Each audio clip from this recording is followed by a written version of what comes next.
संसद के मानसून सत्र और बजट से पहले पार्लियामेंट हाउस में आज ऑल पार्टी मीटिंग बुलाई गई। बैठक में बीजेपी समेत 44 पार्टियों ने हिस्सा लिया। बैठक की अध्यक्षता राजनाथ सिंह ने की, जिसमें कई केंद्रीय मंत्री शामिल हुए। विपक्ष की तरफ से कांग्रेस, आम आदमी पार्टी, एआईएमआईएम, वाईएसआरसीपी और अन्य पार्टियों ने हिस्सा लिया। बैठक में कांग्रेस ने लोकसभा के डिप्टी स्पीकर का पद मांगा, साथ ही कहा कि नीट मामले में लोकसभा में चर्चा हो। समाजवादी पार्टी नेता रामगोपाल यादव ने यूपी कांवड़ यात्रा रूट की दुकानों पर नेम प्लेट लगाने का मुद्दा उठाया। कांग्रेस नेता जयराम रमेश ने बताया कि बैठक में जेडीयू ने बिहार के लिए विशेष राज्य का दर्जा मांगा। वाईएसआरसीपी ने आंध्र प्रदेश को विशेष दर्जा देने की मांग की। इसके अलावा मणिपुर हिंसा, कश्मीर में आतंकी घटनाओं और एजेंसियों के दुरुपयोग को लेकर भी संसद में इस बैठक में चर्चा की मांग की गई। केंद्र सरकार की ओर से बुलाई गई इस बैठक में ममता बनर्जी की पार्टी टीएमसी नहीं आई। पार्टी के नेता डेरेक ओब्रायन ने संसदीय कार्य मंत्री किरेन रिजिजू को चिट्ठी लिखकर बताया कि उनकी पार्टी का कोलकाता में कार्यक्रम है, इसलिए बैठक में शामिल नहीं हो पाएंगे।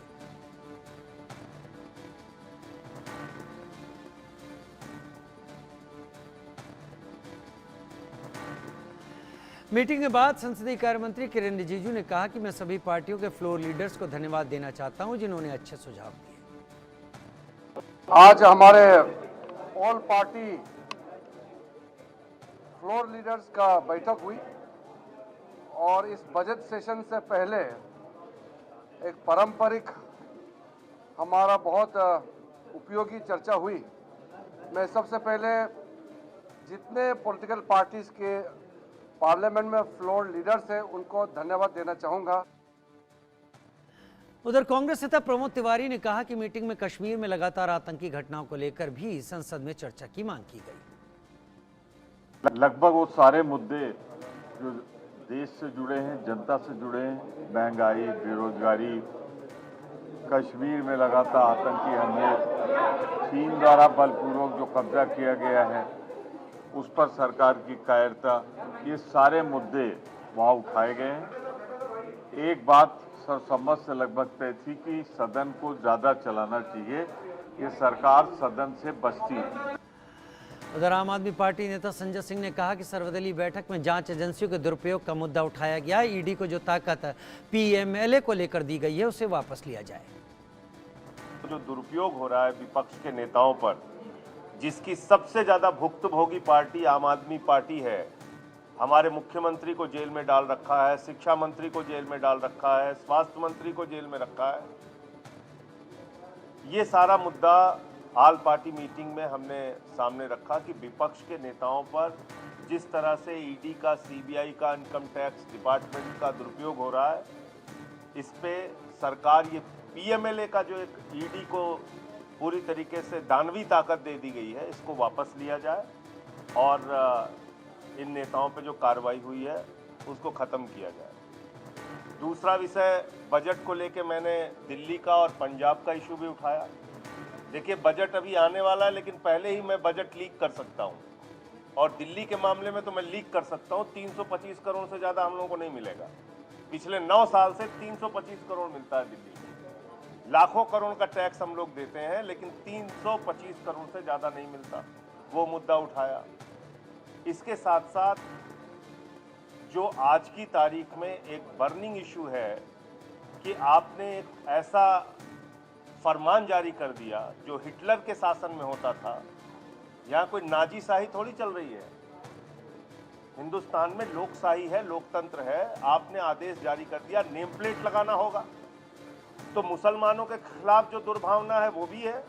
इसके साथ साथ दलितों, पिछड़ों, आदिवासियों, इन सब की भी जो दुकानें हैं वहां से भी उनका भी धंधा बंद करने की कोशिश है।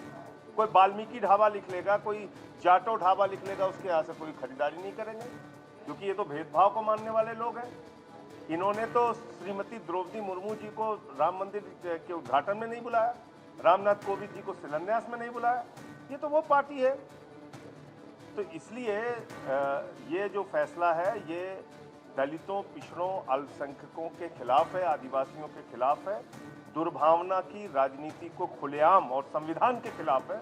बढ़ावा दिया जा रहा है। जो ये कहा जा रहा है कि भाई कांवड़ यात्रा से गुजरने की तरफ आपको नेम प्लेट लगाना पड़ेगा।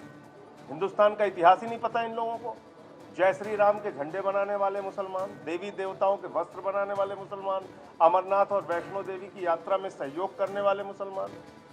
तो आपको कुछ पता ही नहीं है, आप ऐसे ही देश को तार तार करने पे लगे हुए हैं। तो ये सारे मुद्दे उठाए गए हैं और जो छोटी पार्टियां हैं उनके लिए भी मांग की गई है कि भाई कम से कम उनके मेंबर को 7 मिनट 5 मिनट इतना समय जरूर बोलने के लिए दिया जाए। 0 आवर जो हम लोग उठाते हैं उस पर कार्रवाई हो, ये सारे विषय।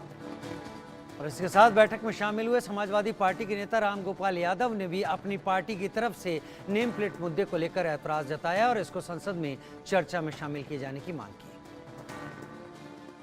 उत्तर प्रदेश में लोकसभा के चुनाव में बीजेपी की जो पराजय हुई, उससे बीजेपी वहां बिल्कुल सन्निपात की स्थिति में पहुंच गई। वहां के नेतृत्व क्या कर रहा है, वहां की सरकार क्या कर रही है, उसे यही नहीं समझ में आता है कि देश के लिए अच्छा है या बुरा है।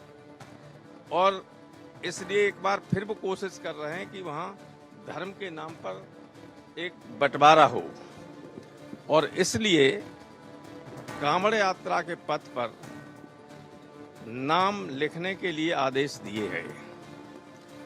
नाम आप जानते हो, नाम से मुसलमान पहचान लिया जाएगा, कोई उनकी दुकान से कोई खरीदेगा नहीं, खरीदेगा भी तो ये भी क्या गारंटी है कि उनका दुकान लुटने से बचेगी? ये क्या गारंटी है कि वहाँ दुकान पे खड़ा होने वाला व्यक्ति उसके जीवन को खतरा होगा नहीं होगा? ये किसकी गारंटी है? उधर बैठक में शामिल होने के बाद हरसिमरत कौर ने क्या कहा वो भी सुनते हैं। देखिए, बहुत सारी पार्टियों ने इंक्लूडिंग श्रोमणी अकाली दल ने एक तो किसानों का मुद्दा रेज किया कि किसानों के साथ 4 साल पहले जो प्रधानमंत्री जी ने वादा किया था, वो शोभा नहीं देता कि प्रधानमंत्री के लेवल पे उनको वादा किया जाए और आज भी उनको धरने पे बैठना हो। तो किसानों के मुद्दों को एड्रेस करना चाहिए। और इसी के साथ चाहे देश में फैलते हुए ड्रग्स का इशू है, पानी कहीं पे फ्लड हो रहा है, किसान का उसका नुकसान हो रहा है। कई पार्टियों का एक राज्य में पानी के मुद्दे को लेके कुछ बोलते हैं, साथ के राज्य में जाके, जैसे हमारा SYL का मुद्दा है, तो SYL चाहे कांग्रेस होए, चाहे बीजेपी होए, चाहे आम आदमी पार्टी होए, पंजाब में बोलते हैं कि पंजाब का पानी पंजाब में रहेगा। हरियाणा में हमारे मुख्यमंत्री जाते हैं तो मुद्दा का स्टैंड कुछ और हो जाता है और अदालत में कोई तीसरा स्टैंड है। सो ये एक बहुत बड़ा मुद्दा कि पानी का मुद्दा डिस्कस होना चाहिए ताकि सबका स्टैंड क्लियर हो और देशवासियों को पता लगे कि कौन सी पार्टी कहाँ पे खड़ी, ये दोगली राजनीति बंद होए। सो ये मुद्दा भी मैंने, और आखिर में मैंने ये भी रेज किया कि जैसे दूसरे पार्टियों ने कहा कि जांच एजेंसियां का मिसयूज हो रहा है, तो जहाँ पे मिसयूज हो रहा है ये पिक एंड चूज। अब दिल्ली के मुख्यमंत्री जेल में हैं लिकर स्कैम में, वही स्कैम उन्हीं लोगों ने रूबरू सेम चीज पंजाब में करी और इसको पार्लियामेंट में मैंने रेज भी किया, मुझे अश्योरेंस भी दी होम मिनिस्टर ने, लेकिन उनको तो हाथ नहीं लगा रहे हैं पिछले 2 साल से। तो क्या साठगांठ उनके साथ है कि उनको हाथ नहीं लगाना, इनको जेल में रखना है? स्कैम एक ही है, नुकसान जैसे दिल्ली के एक्सचेकर में हुआ वही पंजाब के खजाने में भी हुआ, तो पंजाब के साथ ये सौतीला क्यों? नशा, इन पे चर्चा करने की मांग करी और नीट के अंदर एक दिन से अलग चर्चा कराई जाए, ये मांग भी हमने रखी। और अग्निवीर जो महत्वपूर्ण मुद्दा देश का, इसके लिए हमने आंदोलन भी किया था। इसमें रक्षा मंत्री जी कहा कि मैं आपके साथ बात भी करी थी, आपने हमें आश्वस्त किया, तो अग्निवीर को समाप्त करें और छोटी पार्टियों को भूलने का अवसर ज़्यादा दें। 377 0 ओवर के अंदर भी आप हमें मौका दें, जब डिमांड होती है उसमें हम लोग बोलते हैं, मंत्री जवाब नहीं देते, लिखित में जवाब दें।